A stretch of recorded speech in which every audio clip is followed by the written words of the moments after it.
ज्या शेतकऱ्यांना यापूर्वी कर्जमाफी योजनेचा लाभ मिळालेला आहे त्या शेतकऱ्यांना कर्जमाफी योजनेचा लाभ मिळणार आहे का, किंवा त्या शेतकऱ्यांना या कर्जमाफीचा काय लाभ होणार आहे, सविस्तर बातमी आपण जाणून घेणार आहोत। त्यासाठी हा व्हिडिओ शेवटपर्यंत नक्की बघा।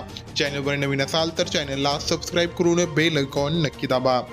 ज्या शेतकऱ्यांना यापूर्वी महात्मा ज्योतिबा फुले शेतकरी कर्जमुक्ती योजना 2019 या योजनेचा लाभ मिळालेला आहे, अशा शेतकऱ्यांना दिनांक 1 एप्रिल 2019 ते दिनांक 31 मार्च 2025 पर्यंत उचल केलेल्या अल्पमुदत पीक कर्ज व पीक कर्जाचे केलेले पुनर्गठन, फेर पुनर्गठन केलेल्या थकीत हप्त्यांची दिनांक 30 सप्टेंबर 2025 अखेर थकीत असलेले व दिनांक 31 मार्च 2026 अखेर परतफेड न झालेली एक किंवा अनेक बँकांकडून सर्व कर्ज खात्यांची एकत्रित थकबाकी रक्कम व्याजासह एकूण 50,000 रुपयांपर्यंत असल्यास त्यांना या योजनेचे अंतर्गत 50,000 अधिकतम मर्यादेपर्यंत कर्जमाफीचा लाभही देण्यात येणार आहे।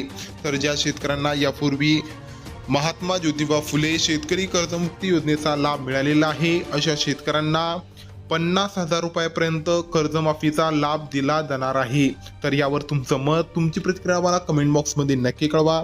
चॅनलवर नवीन असाल तर चॅनलला सबस्क्राईब करून बेल आयकॉन नक्की दाबा।